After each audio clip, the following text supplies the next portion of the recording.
What's going on YouTube? It is your boy Pooski and welcome back to the channel.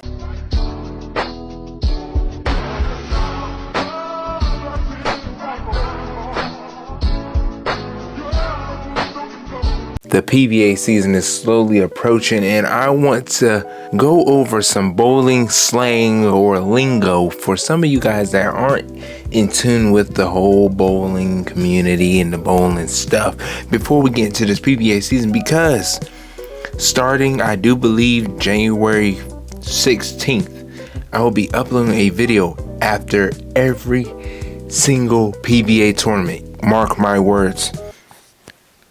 My bed frame is wood.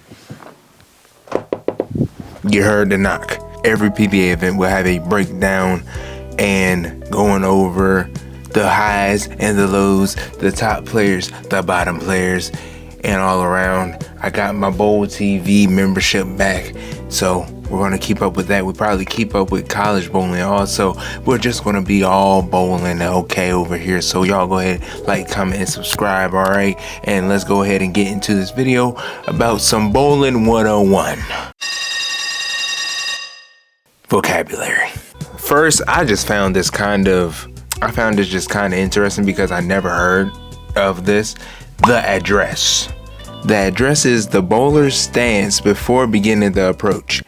I did not know that was actually, I just thought it was they were just standing there. I thought it was just your normal, your setup position. I just thought it was that. No, it has an actual name. Next, we have simple things. Strike. Strike is when you knock all 10 pins back into the pit, all right? And the pit is the back of the lane, all right? When you knock all the pins down. We all know that. And a spare is when you don't get all the pins down on the first try, but when you get that second try, you get them all down. That's a spare. Now, an open frame is when you leave a pin or pins standing there. So if you don't get a strike and you have a few pins up, say like you have 2 pins standing there and you only hit 1, that's an open frame, because now you don't have a slash, you don't have an X, you just have 1, and your points don't go on to the next frame. Because how strikes and spares work is strikes, the next 2 balls go to that score, and then for spares, the next ball goes to that. Do I know how the scoring truly works? I ain't gonna sit there and lie.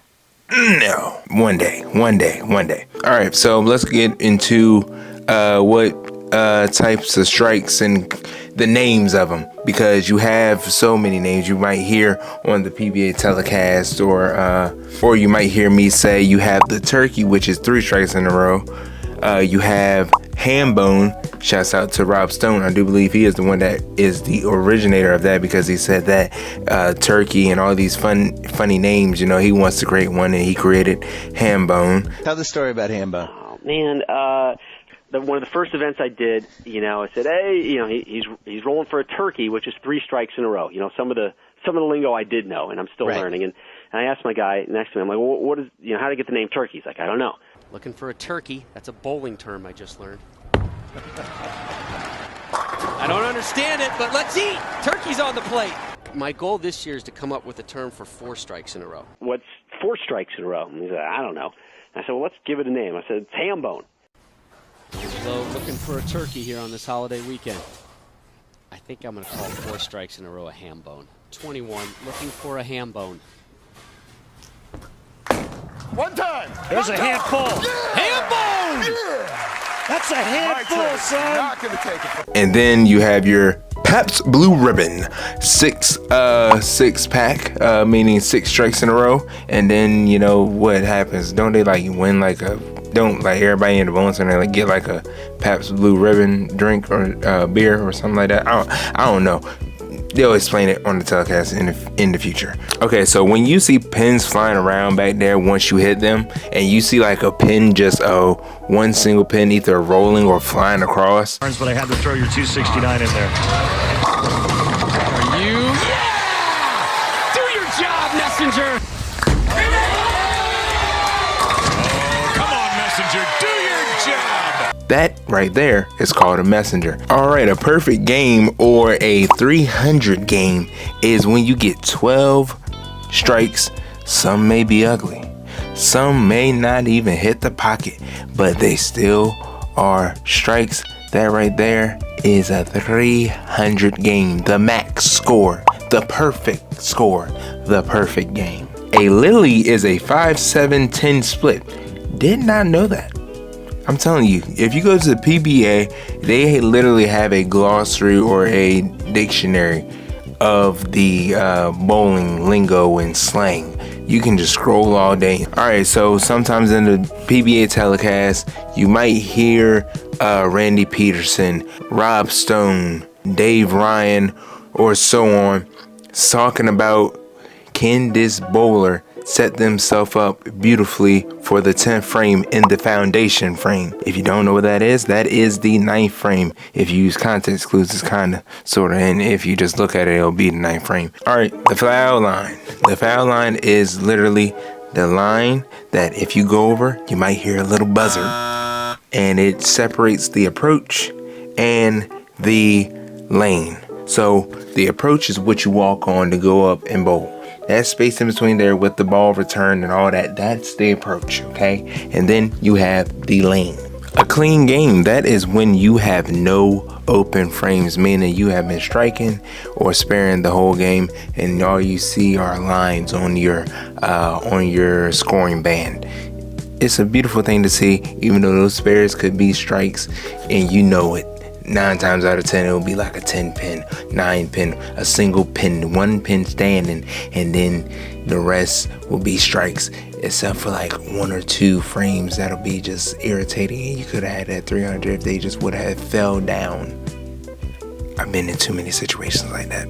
Don't judge me. Okay, sometimes you might hear a bowler talking about, oh, this is my house, or what house are we bowling at today? What they are referring to is the bowling establishment or building. Okay, so whatever your bowling alley is called, the people that do league or go to bowl there, they might call it the house. Oil patterns. This is the main thing that kind of irritates me, because you always have those people commenting, oh, I can do that. I can do it. Throw a strike. Oh, I can do this. I can do that. Oh, that ain't nothing. Y'all just stink. Y'all the pros thinking this ain't nothing. Because they don't understand what oil patterns are. Oil patterns are this clean liquid that sits on the lane that you cannot see. Now, in PBA telecast, you will be able to see them because either they will use blue oil, red oil for US Open. Lately, which I liked last year because I hate how the dye stains the bowling ball. It just, they started to just highlight it using a light. Big ideas right there. That is a great idea, because I'm pretty sure some people are tired of that blue oil just messing up their bowling ball and having a blue streak on it. Literally just a blue line around your bowling ball. And the oil pattern affects the ball and affects you in so many ways, because you have to adjust to the oil pattern, because you might have a long pattern, you might have a short pattern, you might have a medium pattern. You have all these bowling oil patterns. I'm probably going to put some up here, not all of them, but some, just so y'all can see that this is what's on the lane, but you can't see it. You just can't see it. Crazy, but it is. A Brooklyn strike. What a Brooklyn strike is when the ball goes not into the pocket, but it goes to the opposite side of the head pin. So if it just hooks past the head pin and goes on the other side, and then all of them go back, that right there is called going Brooklyn. And if you get a strike, it's called a Brooklyn strike. If you just miss, it's just, you just went Brooklyn. You just crossed that bridge. Lead is at 21.